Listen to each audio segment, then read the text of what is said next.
Haley from Chemistry Colours, and this is a budget-friendly Crayola tutorial. First off, I do apologise. I am very, very new to video editing. This must be my fourth or fifth video I'm editing. And there is a few tech issues. Like I said, I'm still learning. I'm using budget materials, mainly recording off my phone. So there is times where this video does become unfocused. I do try and correct it as quick as possible, and at some point I've obviously changed my settings to take a picture and forgot to put it back to the full screen settings. So the second half of the video is recorded on a one by one basis. But I will try and learn as I go. And if there's any particular things you would like me to change in future videos for format, please just leave comments below and I will do my best to accommodate and learn.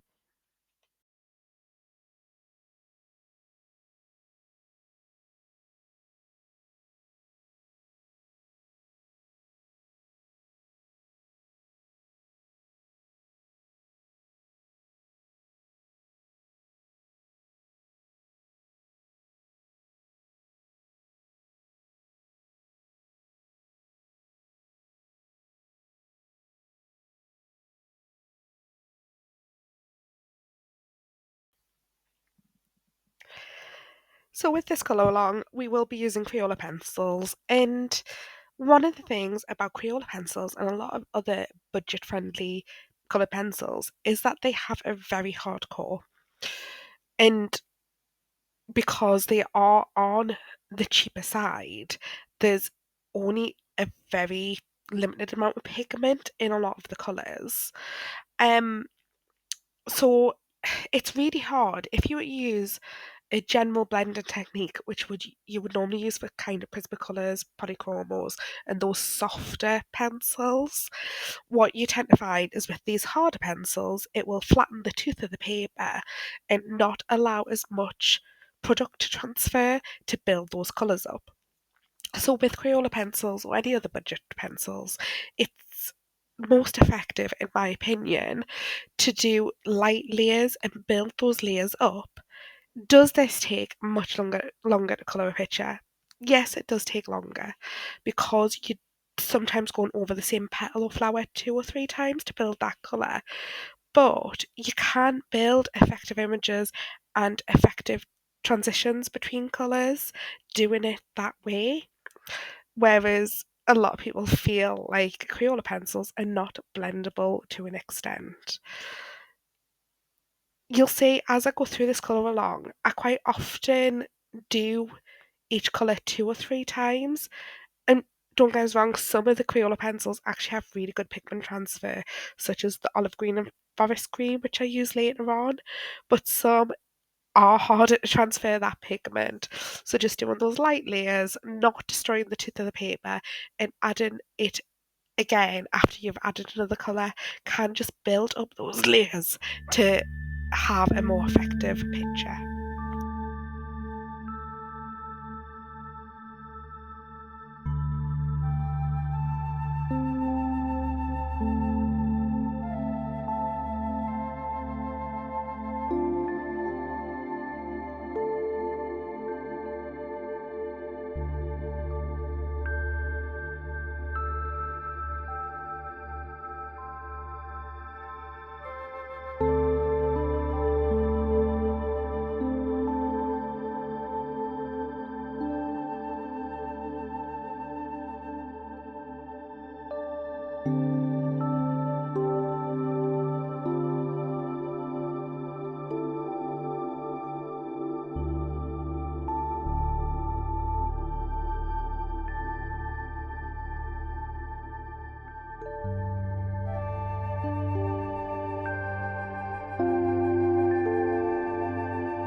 with these smaller in-between flowers, what I've done instead of doing one longer continuous blend is I decided to split it into two because the flowers are so small.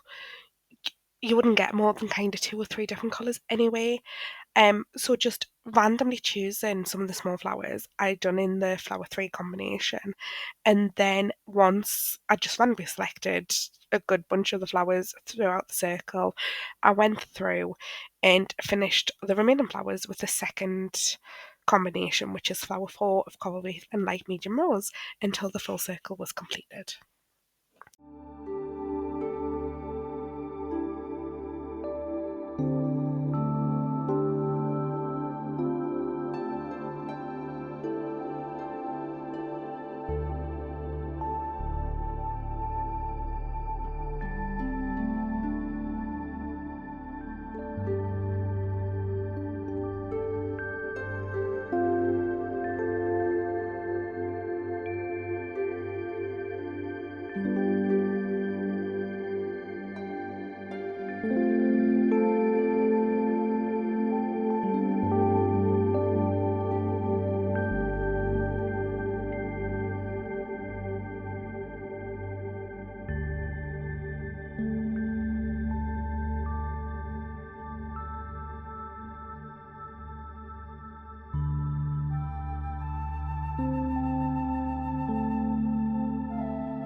So now that we've finished all the flowers, you can see they all kind of blend together being in the same orange and peachy shades. We're going to look at the leaves. So there is three different types of leaves. I'm just going to zoom you in. So you've got these larger leaves coming off the orange flowers, slightly longer leaves. Trying to find a good example like this, coming off these longer petal stems. Then you've got all these tiny leaves. I'm basically going to just use two different combinations. Because these leaves are so small, similar to these flowers, I'm just going to do a two colour combination and expand it with a third colour for these slightly longer leaves, and then have a completely different combination. Well, I say completely different. A different combination for these larger leaves, but they're going to blend in a couple of the colours from the three. So just to give you an idea, so originally I could only see two leaves when I done this colour. Let's just get rid of that shine. When I done these colour combinations. So what I was thinking was having this lighter yellowy petal, and then having a slightly dark one by adding in the dark forest green for this and having the lighter harvest gold for this one.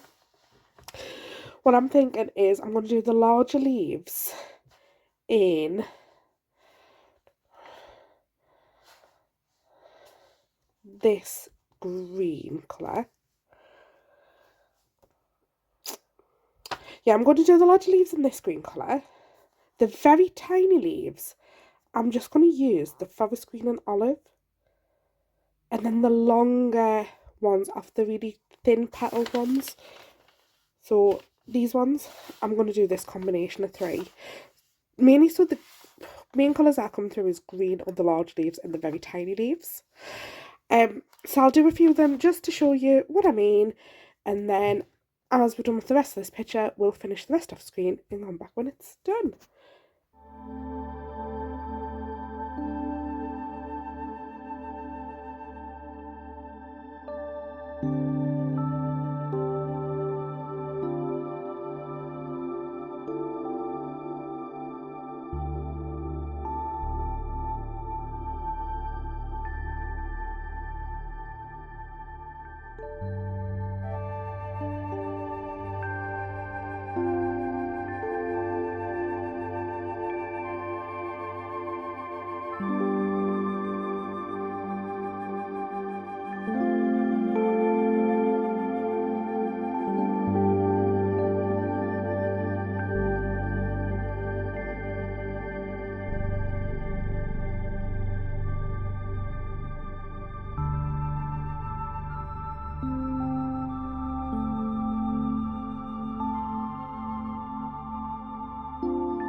So moving on to the fox. Basically we're going to do the white fur and an orange fur, just very traditional. But when you colour in white, it's important to note white isn't just white. If you look at anything white, it's got little shades of grey or cream in. It'll reflect the colours around it. Um, so for this, I incorporated some greys, and I've done flick motions with it being quite a hard pencil to give the imitation of fur as we're colouring. Um, you'll note towards the end of colouring the fox as well, I decided to go around the white fur areas with a white acrylic pen just to soften those hard lines and give a more furry effect.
So now that I've filled all of them in with all the centres, the flowers, the gel pen, we are finished.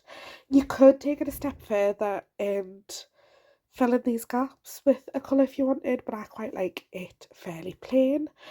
Um, the gel pens, obviously you can substitute for any. I'm a big advocate of use what you've got, have a play around. I've got some gel pens from Temu, from the Works. I have collected a few of the Stablos over the years and things like that, but literally the only jelly roll I have, which is kind of higher range, is this bronzy gold, which I haven't used on this page. Um, what I used was the Zebra Doodlers glitter. I do love these. They're quite deep colours, so the scent of the orange flowers comes out more of a like browny orange rather than a bright orange. Um, and the white outlines, I was having really bad problems trying to get the white ink to flow from my Signal Uniball. So many people rave about these, and I find for myself it's really hit and miss. So I just switched to using a generic white acrylic pen from Temu. Because with a brush tip you can make lines as thin or as thick as you want. Um, if you do struggle with controlling the brush pen tips, you can use a Posca. You can get these ultra fine ones. Yeah, the 0.7s. I do find these block quite bits. What I tend to do is press it up and down on like a plate or a bit of plastic, just something that doesn't absorb the paint. And then I use the tip of the pen to dip in that paint and use that for the outline, just so the paint of this doesn't come rushing out where it gets blocked. So there is a couple of options there. Of course, you don't have to cover the black lines with white. You can just leave the black lines there. But yeah, this is all very budget friendly. Mainly only using Crayola pencils and a couple of gel pens or acrylics, which I just had in the cupboards. I hope you found this a really nice, easy, friendly tutorial. I do apologise for my voice halfway through. I have been a little bit ill, so my nose is slightly blocked. But please follow along, leave comments, and let me know what you would like to see next. Thank you, and bye from Henry Street Colours.